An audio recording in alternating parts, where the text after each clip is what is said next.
Hello everyone, hope you all are doing great.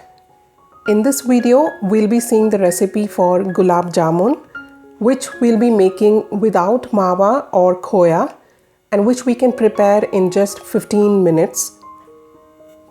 Also, I'll be sharing some of the common problems which we face while making Gulab Jamun and how to rectify these problems. So if you want to make some awesome Gulab Jamun during this festive season, go ahead and continue watching this video till the end. So these are some of the common problems which we face. The first and the foremost is the Gulab Jamun cracks open on frying. The second most common problem is that the Gulab Jamun becomes flat. Next common problem is that the Gulab Jamun becomes over soft after soaking in the sugar syrup, which is not desired. So let's go ahead and check out the recipe so as to avoid all these common problems by following all the tips and tricks which I mentioned here.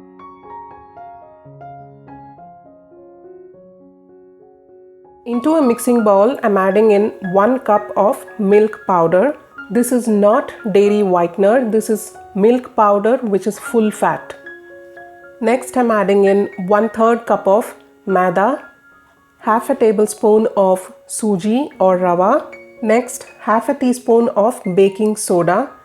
There are many who use baking powder instead of baking soda, but I prefer using baking soda because I have tried out the recipe using both baking soda and baking powder, and the Gulab Jamuns turned out better using baking soda. So here I'm giving all this a good mix and your instant Gulab Jamun mix is ready.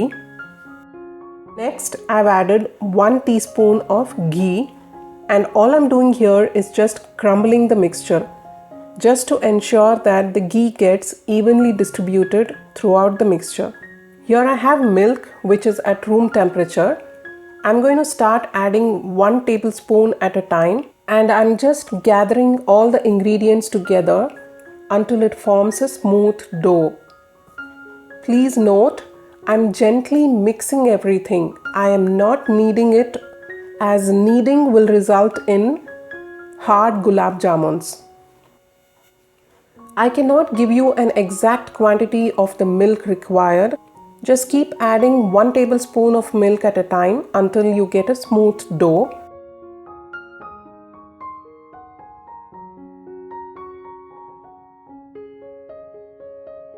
So now that the dough is formed, let's cover and let it rest for 10 minutes.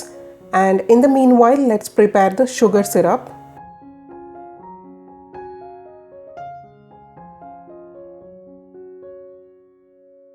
Here I have a pan into which I'm adding in 2 cups of sugar. In goes equal quantity of water, which is 2 cups of water. Now stir this until the sugar gets dissolved into the water. Now check for the consistency of the sugar syrup. It has to be sticky. We do not want a one-string consistency, because if you allow the sugar syrup to cook beyond the sticky consistency, then the sugar syrup will thicken, and eventually when you soak the Gulab Jamun in this thick sugar syrup, the Gulab Jamun will not absorb the sugar syrup. So ensure your sugar syrup is just of the sticky consistency. By clock, if I have to mention, it would be approximately 10 minutes to achieve this consistency from start to end. I have also added some cardamom powder. You may add saffron or rose essence instead.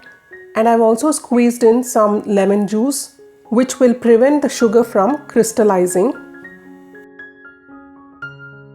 It's been 10 minutes, so let's go ahead and take small portions of the dough and roll them into small balls. It would be better to keep the size of the balls small at this stage, because eventually it will double in size after frying and soaking in the sugar syrup. I have greased my hands with a little of ghee. Now place a small portion of the dough in between your palm and roll them between your palm by exerting a slight pressure until you get a smooth ball without any cracks or lines. Only if you succeed to roll the gulab jamuns into smooth ball at this stage will they not crack on frying. Just in case you're not able to roll the dough into a smooth ball, then sprinkle some milk over the dough and try again. Or in case the dough is too watery, add very little of maida and try to adjust the consistency. Moving on to frying the gulab jamuns.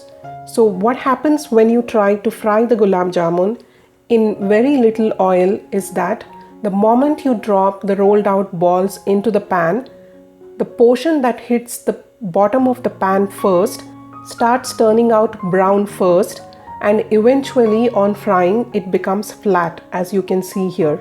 So if you want your gulab jamuns to fry evenly and retain a round shape, add enough oil so that at least 3/4 of the gulab jamun is immersed in the oil. Now here I've taken oil in a pan.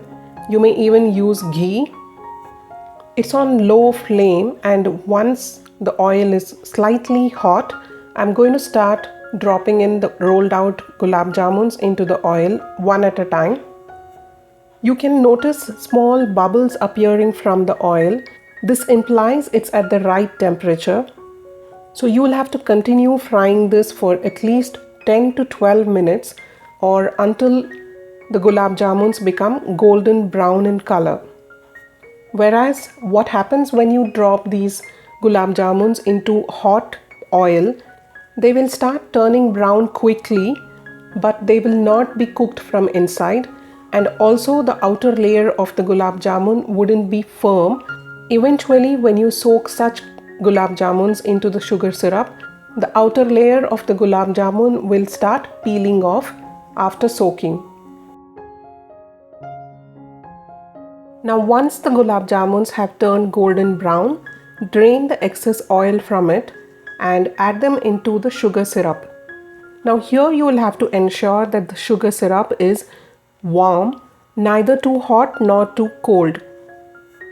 If you add the gulab jamun into hot sugar syrup, it will soak in too much of sugar syrup and it will become too soft. So add the gulab jamuns into lukewarm sugar syrup.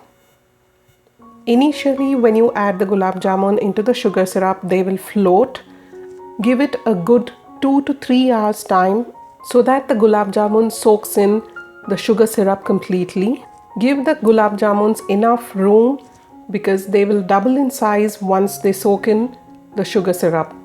So the gulab jamuns are ready to be served and relished with friends and family. So I hope you'll give this recipe a try and enjoy it with your family. And I hope you like this video of mine as much as I enjoyed making it for you. So if you did, please do not forget to click on that like button. And if you're new to my channel, I'm very glad to have you here. Please do not leave without clicking on that subscribe button and the bell icon beside it, so as to stay updated of all the new videos which I post here. So until I see you all the next time, eat healthy, eat homemade, and stay positive. Take care. Bye-bye.